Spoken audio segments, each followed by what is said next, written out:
day, the Bucs and Rams slug it out in the 1999 NFC Championship game.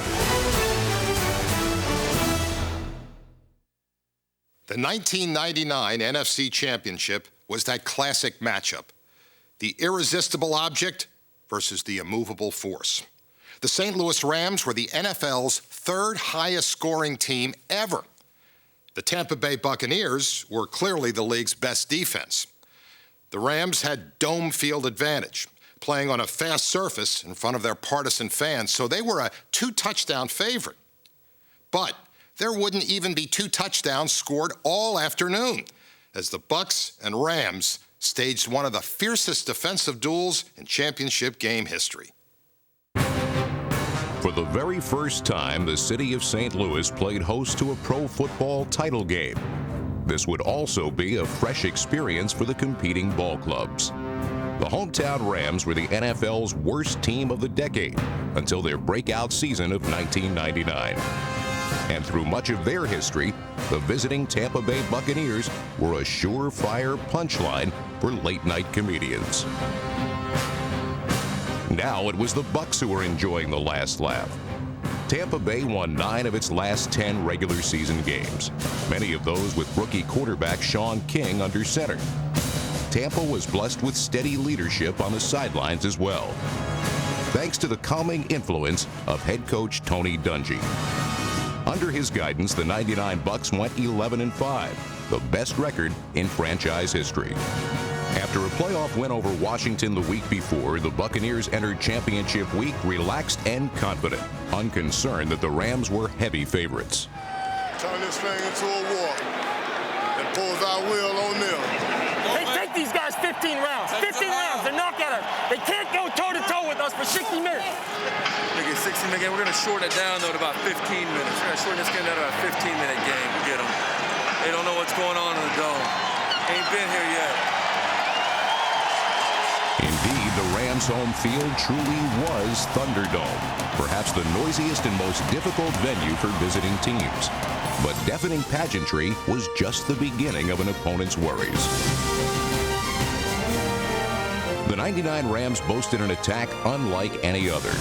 Head coach Dick Vermeil presided over a multifaceted scoring machine, led by NFL Offensive Player of the Year Marshall Faulk.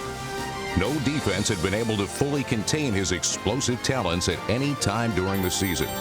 Similar problems occurred when foes tried to stop the record-setting passing of league MVP Kurt Warner. Blessed with an offense that averaged 33 points a game, it was easy to forget the powerful St. Louis defense, ranked number 2 in the NFC. The Rams also believed that after a dismal decade of losing, they were the hungrier of the 2 teams. These boys cannot see us. They do not want it like we want it. I know it. I know it. We're going to show it. I know it, and we're going to show it. What the Rams and Buccaneers were about to show was a game hardly anyone expected. A brutal war of attrition between 2 unyielding defensive units.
championship game all about.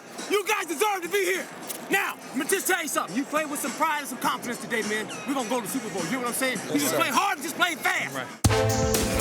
A fast start was what the Rams had produced the previous week in their playoff win over Minnesota. A 77-yard touchdown pass to open the game.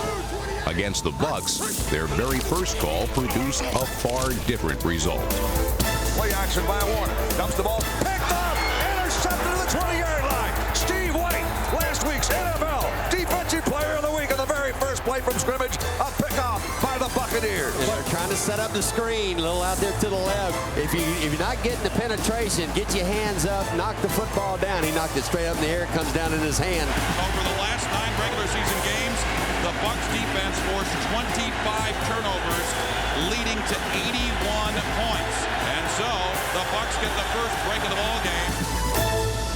2 solid gains from halfback Warwick Dunn advanced the ball to the St. Louis 5. But a third straight carry by Dunn was 1 carry too many.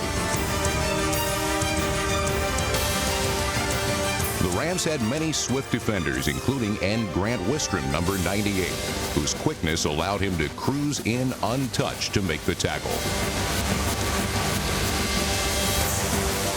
Early game butterflies may have been why the Bucs then misfired on 2 subsequent passing attempts.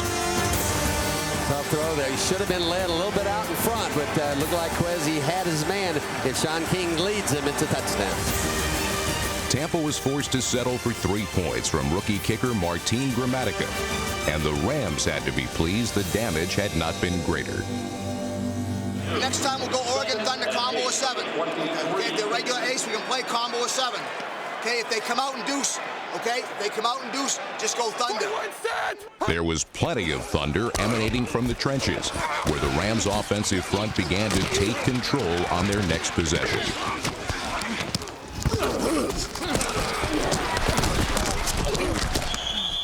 Quarterback Kurt Warner patiently passed for small but steady yardage as St. Louis regained some rhythm after its abbreviated opening drive.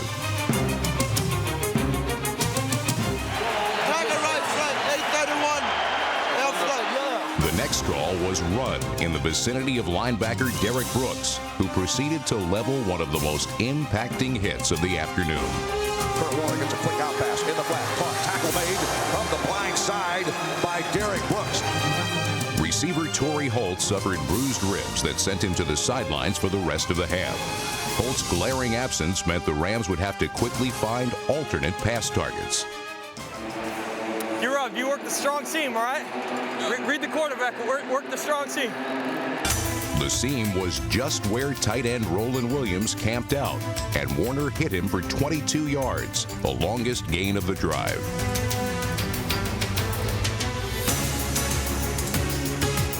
Soon it was 1st and goal, and the Rams were in position to score the game's first touchdown. Warner back to throw. Throws the right side. Isaac throws. Incomplete. Bruce thought he had it, yeah. He thought he had it, went to the end zone, but the ball must have hit the turf. I thought he made the catch, but it was apparently a trap. And on the big screen replay, he dropped the ball. Never had control of it. Marshall Faulk never got full control of his next carry either, ending the Rams' 8-minute march well short of the end zone. Snap back to Kurt Warner. Fumble. Faulk, I think, came up with it, and the Rams will keep possession, but they'll have to kick a field goal. Despite a nagging leg injury, Jeff Wilkins easily booted through the Rams' first points. But all season, the St. Louis offense had been about touchdowns, not field goals. That failure to punch it in gave the Bucs an obvious boost as they started their next drive. King dropping, looking for his first completed pass. Those downfield, caught, first down at the 47-yard line. Bert Emanuel, leaping catch. Good job, Bert. You know, Bert played for the Atlanta Falcons indoors in a dome, and I think he's going to be very comfortable playing the St. Louis Rams today. We're on a hurry-up offense. We line up on the line of scrimmage. Emanuel would have a huge impact later on, but for the moment, he was the only Tampa receiver able to catch a pass against the tough St. Louis secondary. With 2.5 minutes to go, the Bucs were forced to punt, and the jittery Rams committed their 3rd miscue of the quarter. Hakeem circling over. Will make the catch. Oh, he fumbled the football. Loose football. We cannot recover at the 21-yard line. Belongs to the St. Louis Rams. Everybody to the ball. Everybody's got to get to the ball here. Get 11 to the ball. Every play, 11 to the ball. Naturally, the Bucs couldn't commit every defender to a single receiver, but it sure seemed that way to beleaguered Rams ball carriers who felt the sting of Tampa's tackling in a fruitless 3-and-out series.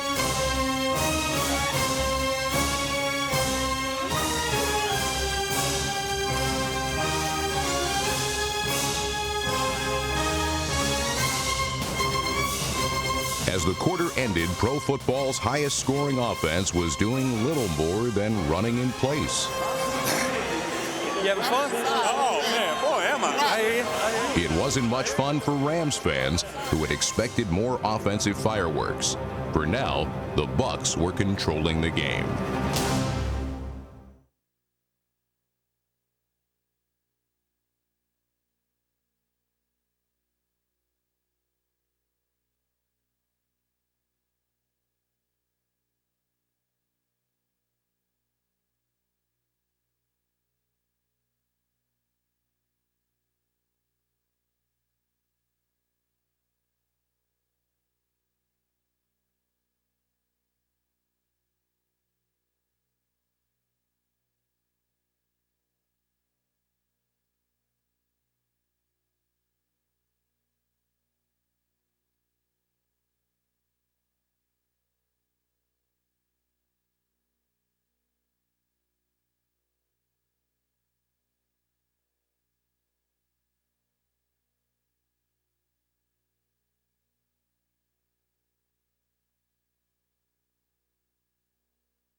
Through the first quarter, the Buccaneers' strong play had taken the hometown crowd out of the game.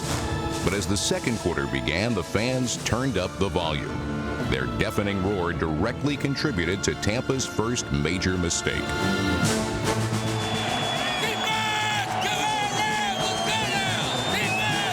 Tony Mayberry, the center. Here's the snap. Oh, he snapped it over Sean King's head. King's going to chase it down and knocks it through the end zone for the safety. Damn it! High snap out of the shotgun by Mayberry. And that one sailed all the way back to the goal line. And Sean King did the smart thing by knocking it out of bounds and through the end zone for just the safety. Hey, talk about inches, baby. It was just a dash, wasn't it? It's a foot race to get to that ball. That's a smart play by the rookie, though. The Rams finally had their first lead. To extend it, they would turn to reserve Zahir Hakeem, playing in place of the injured Torrey Holt. 81's in, fellas. Ready. 81's in. Alert for... Watch hard count. Watch the hard count. Hakeem made an immediate contribution, hauling in 2 double-digit catches that were good for first downs.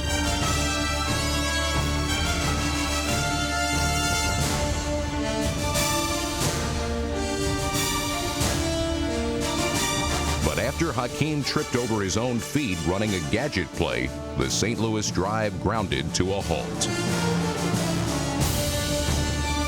Now Jeff Wilkins will come in and attempt a field goal. This might be the maximum distance of his range. He's got a gimpy left leg. This is going to be a 44-yarder. 44-yarder. And he was barely making it 44. Here's the kick. It's a floater. It's a floater. It's a floater. It's got the distance, and it's no good. Wide to the right side.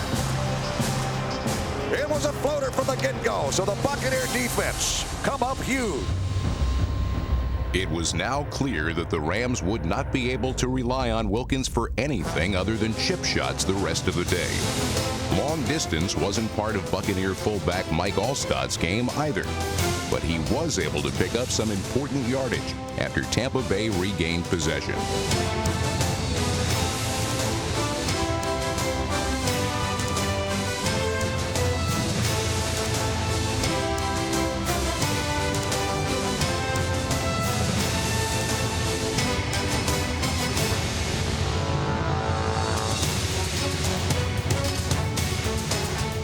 At the flat to the 30, 25 to the 24-yard line. We're out of bounds, a gain of 9 to the far side of the field. Keep it going, offense. Keep it going, offense. Alstott's efforts moved the ball down to the St. Louis 24. But then veteran defensive tackle Ray Agnew, number 99, decided enough was enough, starting things off with the first of 2 defensive gems that pushed the Bucs out of field goal range. Snap back to King.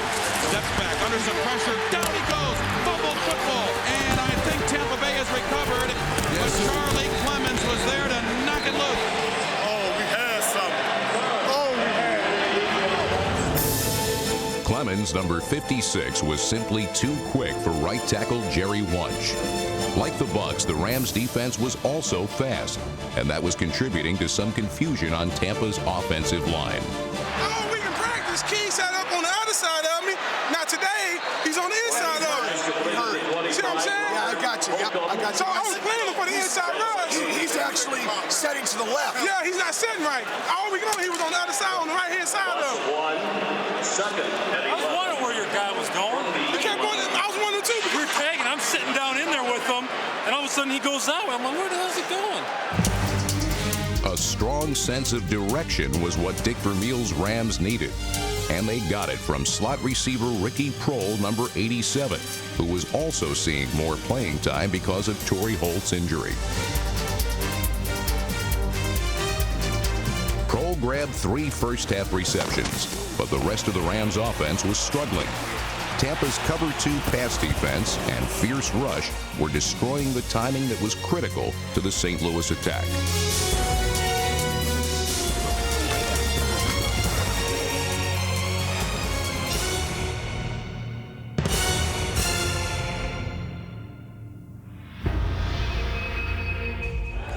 We'll keep frustrating. Keep frustrating. Fellas, we're making him go to his second look. He doesn't like doing that. You keep rerouting, we keep being physical, we're messing with the rhythm. The most exasperated of all the Rams was Marshall Faulk, who gained only 37 total yards in the first half. Get back to the huddle, Marshall. Get back to the huddle. Get back to the huddle. You ain't doing nothing. Receiver Isaac Bruce was also feeling the frustration. Your old man pushed me into you. Nice job. Nice job. I wouldn't do that to you. Nice job. Don't hit me in the back, Ike. Don't hit me in the back. Don't hit me in the back. You good talker. How many catches you got, Ike? How many catches you got? Score. How many catches you got? The Rams had racked up a league-high 73 touchdowns in 1999, but had no answer to Tampa's brash and talented defenders. By contrast, the Buccaneer offense moved briskly just before the half. King looks over the middle, caught. Jacquez Green to the 50. Jacquez Green breaks a tackle to the sideline. Nice run after the catch by little Jacquez Green. Woohoo! Yeah, baby! King followed Green's gain with a 3rd and long completion to Warrick Dunn, maneuvering the ball into St. Louis territory. Enough time remained to get within field goal range and to take the halftime lead. The week before, Sean King became only the 2nd rookie quarterback since the league merger to win a postseason game. Come on, King! Now the rookie was about to commit a rookie mistake. King takes the snap, throws the right side, intercepted by Todd Light to the 40, 45, 50. Todd Light has the interception. Rams have the football. You can't say that the Buccaneers haven't had a lot of opportunities that they've given away. King threw it to Todd Light. Didn't see him back in the secondary. But hey, 5-3 is the score. And we're not out of this one by a long shot. That's the end of the first half. And the Tampa Bay Buccaneers have withstood the onslaught of the league's best offense. It's 5-3 Rams at halftime on this NFC Championship Sunday.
Long regarded as a great baseball town, the St. Louis crowd was staring at a baseball-like 5-3 score as the third quarter began.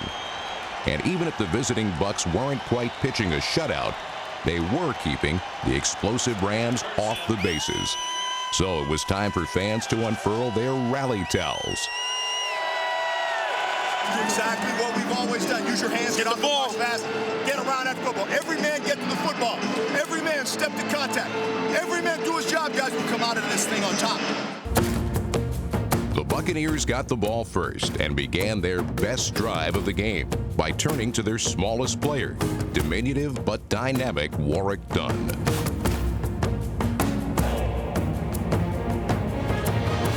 Tampa then connected on third down for its longest play of the day.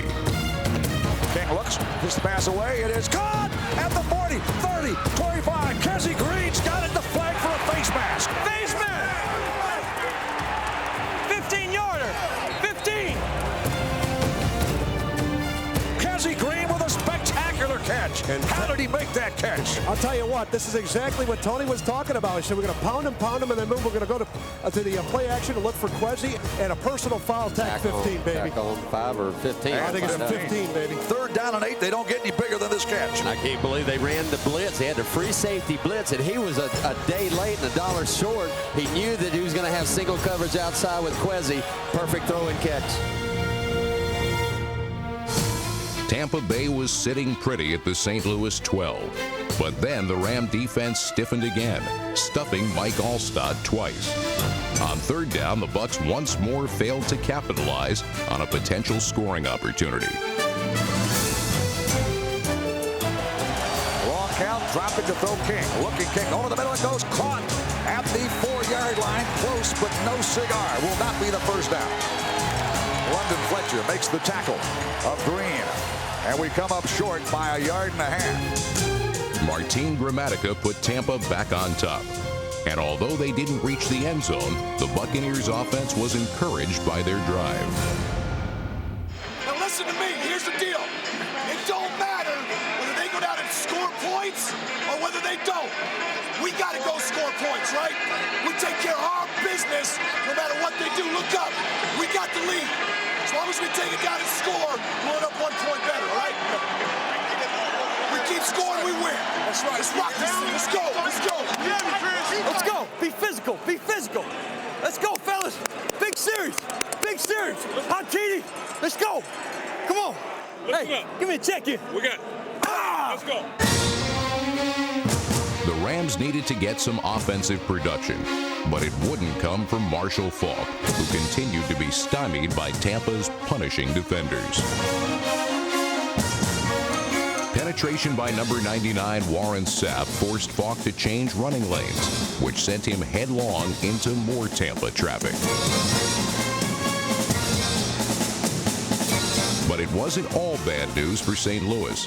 Despite his first half injuries, a courageous Torrey Holt, flak jacket and all, was back in the lineup. He caught passes on 4 straight plays, and nervous Buck defenders weren't sure how to cope with his speed. Attack him. Go get him. Go get him. Don't wait for him. It's been the Warner to Holt show. Boy, he brings a lot of spark to that offense. Tampa increased the pressure, but the Rams didn't flinch.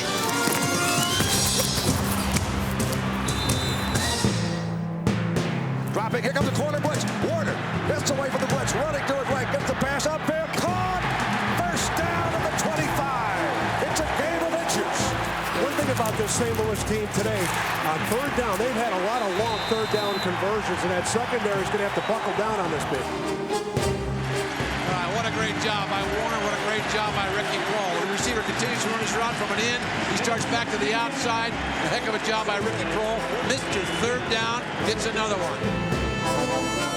With St. Louis wideouts clicking on one catch after another, Tampa Bay shifted more coverage to them and forgot all about the Rams' tight ends. What sets that play up is you run the slants, you run the slants, you run the ends, and then you run the end. Everybody's clamping inside. Nobody's taking care of the flat outside. That's why he was wide open. On the 10th play of the drive, it appeared Kurt Warner's scramble had the Rams on the verge of punching in the go-ahead score. Instead, an official's flag pushed St. Louis backwards. And Jack, that's the third penalty on Adam Timmerman on this drive. He was blocking Marcus Jones, and they both went down, and looked like Jones tackled him, but Timmerman was called for the holding. 2 incomplete passes followed from Warner, bringing up 3rd and 20. Veteran middle linebacker Hardy Nickerson encouraged his Tampa defense to make one more stop. Nickerson also noticed that on some previous plays, the Buck pass rush had forced Warner to throw behind his intended receiver. Sure enough, Kurt did it again, and Nickerson was ready. Warner dropping, throws it over the middle. It's picked off at the 2. Hardy Nickerson in deep coverage, and we keep the Rams off the board with 3:50 to go in the third quarter. He's kind of shaking his head. You can see he doesn't have that fire in his eyes like he had it last week against Minnesota. The defense called for Nickerson to drop deeper than normal, playing more like a safety than a linebacker. From that depth, the interception came right to him, and the Rams were turned away once more. He wanted to go to Ricky Kroll on that. It looked like Ricky was going down and coming curl to the inside. He threw that ball back to the outside, away towards the hash marks. Miscommunication there somewhere. Bucs deny the Rams. A 15-play drive comes up dead flat, cold, empty. 6-5 score. Bucs take over in the 7th. Both teams had been presented with chances to score. Both had been continuously thwarted. By now, the message was clear. On this given NFL Sunday, defense was king of the hill. Defensive battle. You got a defensive battle. In the final minutes of the third quarter, Tampa Bay found itself backed up inside the 10-yard line. Warrick Dunn made certain they didn't stay there for long.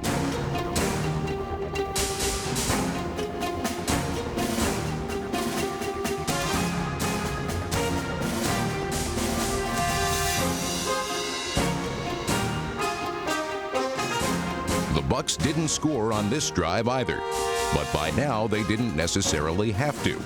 They were winning the battle of field position while running time off the clock in the process. In their wildest dreams, Tampa could not have possibly hoped for a better scenario, holding the lead in a hostile road environment going into the final quarter. Just be careful there. He's undercutting that thing. I saw that the whole time. Yeah, he'll try and undercut that thing. That's good. You did exactly right. Just keep plugging. It's our kind of game right now, right? It's our kind of game. And that will be the final play of the third quarter. 15 minutes to go, and the Rams have some work to do.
Hey, fellas, 15 minutes to the Super Bowl, baby. Come on, man. Hey, let's go. One down at a time. Those final 15 minutes started off well for the Rams as Kurt Warner moved the team close to midfield. After a completion to Ricky Prohl, Warner was finally able to get his favorite pass target into the flow. Isaac Bruce caught 77 passes during the regular season, but the Bucs had held him to just one reception until this catch early in the fourth quarter.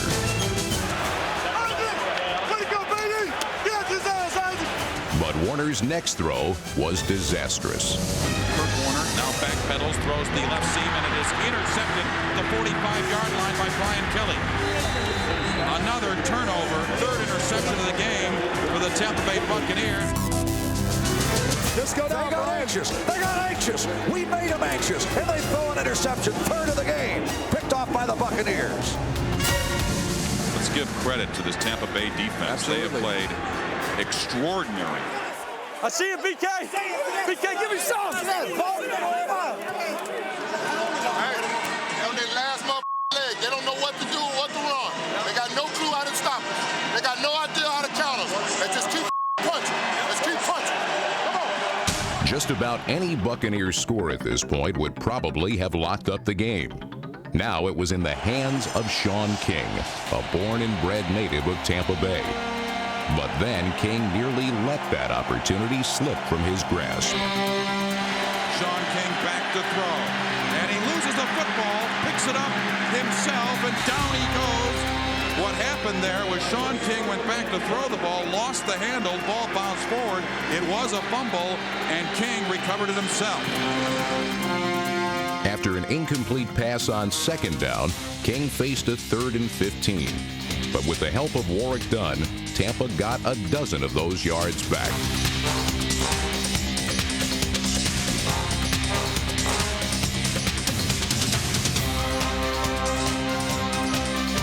Now the Bucs had to make a decision. Take a chance with their rookie kicker or roll the dice and try to get the necessary yards on 4th down. Think about this, fellas. The ball is at the 35. If you miss a field goal, the hole would be around the 42. That's where the Rams would take over. The Bucs are going to go for it. Yeah, the Bucs are going to go for it on 4th down. How about that? Opponents have had success on 4th down. They're 12 of 25 against the Rams. Slot left, slot right. King in shotgun formation, takes the snap, backpedals. There's a penalty marker down, and it is complete to the near side, but there's going to be no play. I believe there'll be a delay of game call on Tampa Bay. That is a huge play because King completed the pass, and it went for big yardage on the near side, and now Mark Royals into the game to punt it away.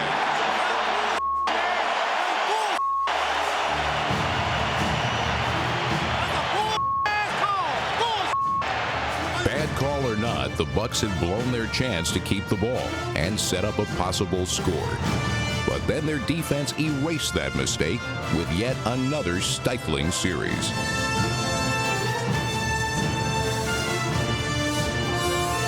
The Trans-World Dome became as quiet as a library after Tampa forced a quick 3-and-out. Now the Ram defense desperately needed to follow suit. I'm a show man, and I'm gonna get back to the last minute. I'll come up. I'll come up. Just have a call ready if they come back. Hey, if they get triple or going back to double, just look right away for the call when they're coming back. Keep the pressure on. They're gonna make a mistake. We're gonna win this football game. Dropping is Sean King. Sack at the 44-yard line. And Kevin Carter out of the University of Florida, the league-leading sack artist with 17, has his first of the day. Then the Rams turned up the heat some more and forced King into his worst mistake of the game. Snap back to King, backpedals, under some pressure, steps up, and he throws the interception drape line, 45-yard line, running left. Look out to the far sideline of the 50-yard line at the 48. The Rams defense was looking for a big play, and they got it. Pressure forces Sean King, the rookie quarterback, into a turnover, and it couldn't come at a worse time. 8 minutes and a second remain. In the 4th quarter, Rams have it on the Buccaneers side of the 50 for the first time since early in the 3rd quarter. Well, actually, it was a good idea. The pass was just bad. It was behind Warrick Dunn and went right into Bly's hands. St. Louis took over, and everyone recognized the situation for what it was. The Bucs had handed the Rams perhaps their last best chance to win the NFC Championship. Great field position, Mike. You've got to come away with something here. You can't squander this opportunity. You just can't do it.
All afternoon, Tampa's tackling had kept Ram gains to a minimum, and that strategy continued to work as St. Louis strained for every inch of turf.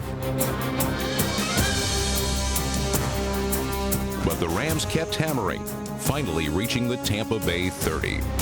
Third down 4 facing Kurt Warner and the Rams, and he'll spend a timeout trying to get it in scoring territory for a field goal. Remember Jeff Wilkins with a bad leg. And nobody, I think, that cheers for their home team wants to see Wilkins have to try to kick a game-winning field goal. They'd rather have the offense punch one in. Mindful that the Rams were all but forced to abandon a field goal try from this distance, the Bucs decided to put some added pressure on the St. Louis quarterback. Rondé, let's bluff for Boston. Don't get yourself out of position, though. Number 24 safety Donnie Abraham was about to play a key role in what would become one of the most indelible moments in NFL playoff history. Backs are split behind Kurt Warner. Takes, back to throw, under some pressure. Rainbows the far sideline. Touchdown! Yes! Ricky Crow! Yes! Can he win deep on that? I'll tell you what, way to come through the touch. His first touchdown all season long. What a time. What a time to do it. Ricky Crow, no touchdown catches all year. And he makes this touchdown catch to put the Rams in the lead in this NFC Championship game. Far side of the end zone. Great catch. We had a defender on him. Brian Kelly just couldn't make the play. Ricky Prohl with a grab.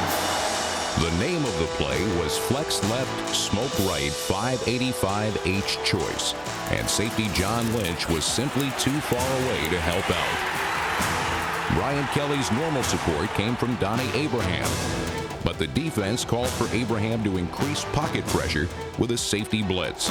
Rams tackle Orlando Pace picked him up, and Warner followed with a perfect pass. Ricky Prohl now 6 catches for 100 yards, and that is the game's first touchdown. We got hard! We got hard! You don't know what's what we got! We got hard! I didn't see a bump. I just took off. I almost got there. And here comes the 2-point try. Warner dropping, under pressure, gets the pass, incomplete pass. So the 2-point conversion is no good. And the score remains 11-6. Bucs need a touchdown to win and go to Atlanta. Just like we've done all year. We're going to score. We got to go out 2 minutes, okay? Just like we do all year long.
32, the defining drive perhaps of the 1999 season for the Tampa Bay Buccaneers. You're talking 70. Can you go 78?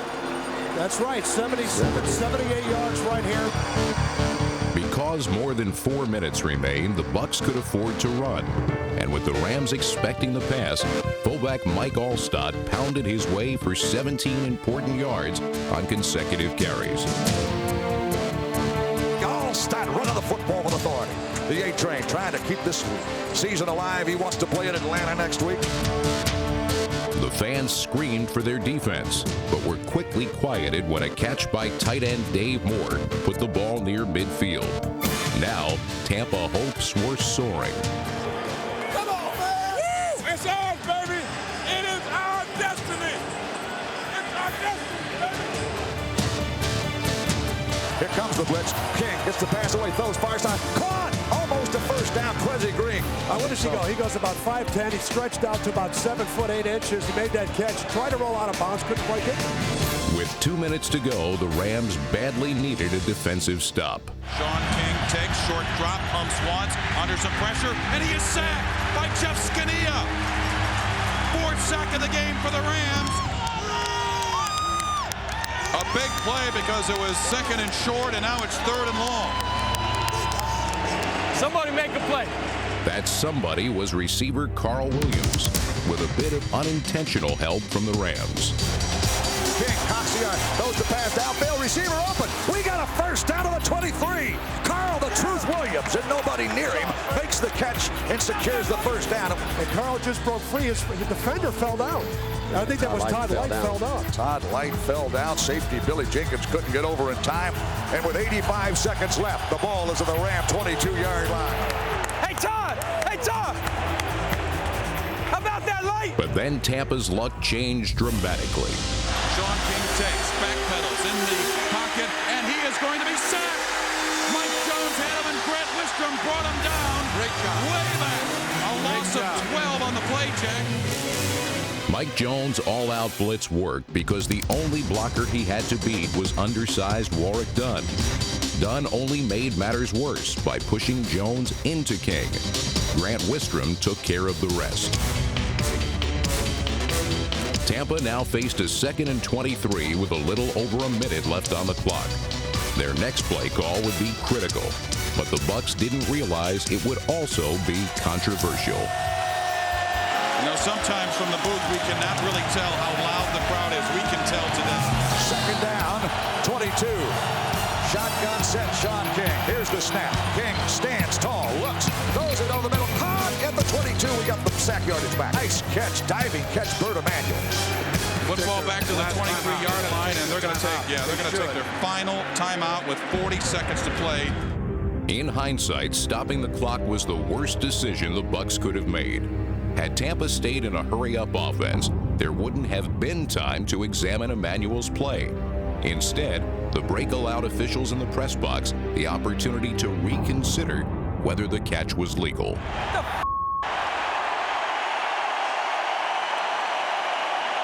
Referee Bill Carollo is over checking out the replay, and That's a catch. Just because a receiver doesn't bring the ball into his body does not mean he doesn't have control of it. He has control of that ball in both hands. Now, that ball may have hit the ground, but so what? He's still got control of the football. And Bill Carollo has been looking at this replay for nearly 90 seconds of what appeared to be a Bert Emanuel completion, setting up a 3rd down and 10 situation at the Rams' 23-yard line. The ball may have hit the ground, but he definitely had control, and Carollo is done looking at the replay. Again, this is not a challenge. This is a booth review. Bill Carollo, our referee. After reviewing the play, They're coming back. last play, it was determined that the pass was incomplete. It'll be 3rd down. Wow, 22. 36-yard line with 47 seconds on the game. That is highway robbery in the state of Missouri, where Jesse James would have been proud of that call. How can you tell me that that pass was incomplete? He had 2 hands on the football, and if I'm Tony Dungy, I'm walking out to the middle of the field, and I want to know what's going on. And Bill Carollo, the referee, is over talking to Tony Dungy, who cannot believe the call. Third down 23 now instead of third down and 10. That's huge.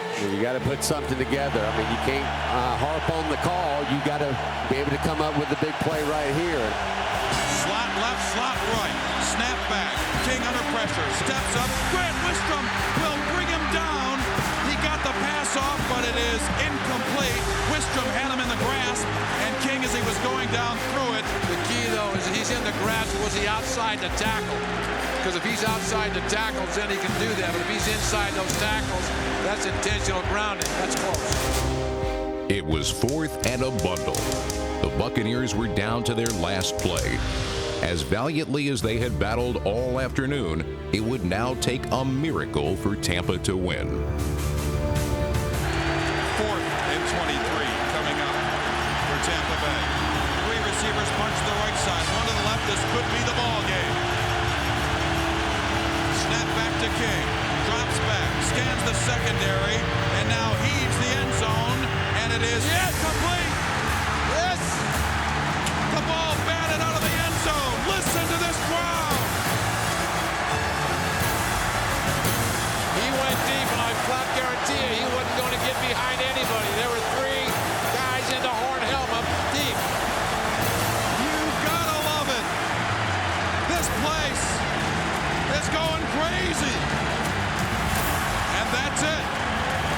All aboard St. Louis. This train is bound for Atlanta. The Rams are the NFC champions.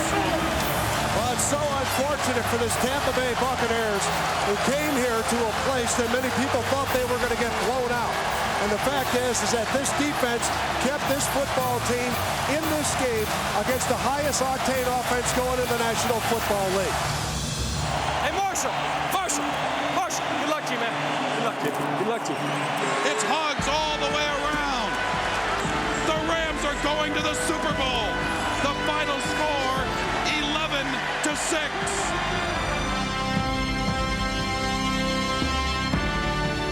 As the victorious Rams continued to bask in the glow of their post-game celebration, the vanquished Buccaneers could only wonder what might have been had they taken advantage of their scoring opportunities, or if Bert Emanuel's catch had been allowed to stand.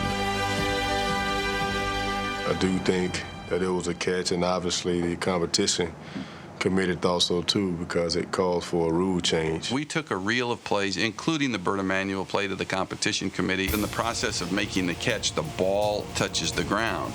And at that time, in the process of making a catch, if the ball touched the ground, the pass was incomplete. When you take a look at Bert moving forward there, boom, ball is on the ground at this point. And that's what made this an incomplete pass. You know, what we looked at with just ruling on the ball touching the ground, we were taking great plays out of the game. Today, Bert Emanuel's catch would be legal, but that ruling came 6 months too late for the Buccaneers. Instead, it was the Rams who were Super Bowl bound, a pretty team that proved it was also capable of winning ugly. Led by the league's oldest head coach, Dick Vermeil, and saved by the heroics of an ageless journeyman receiver. Living the dream, baby. Waited 10 years for this. 10 years. We're going to Atlanta. We'll see you in Atlanta. In Atlanta, the Rams completed their remarkable season by stopping the Tennessee Titans at the 1-yard line on the final play to win Super Bowl 34. 3 years later, with that tough defense still largely intact, the Buccaneers finally claimed their first Lombardi trophy. But no matter how many more Super Bowl rings either of these teams collect, it's doubtful they'll ever play another postseason game as hard-hitting or as nerve-wracking as the conference final of '99. Thank you. You fans today were super. It's just a shame that a team has to lose a ball game like this, because Tampa Bay, they played their hearts out.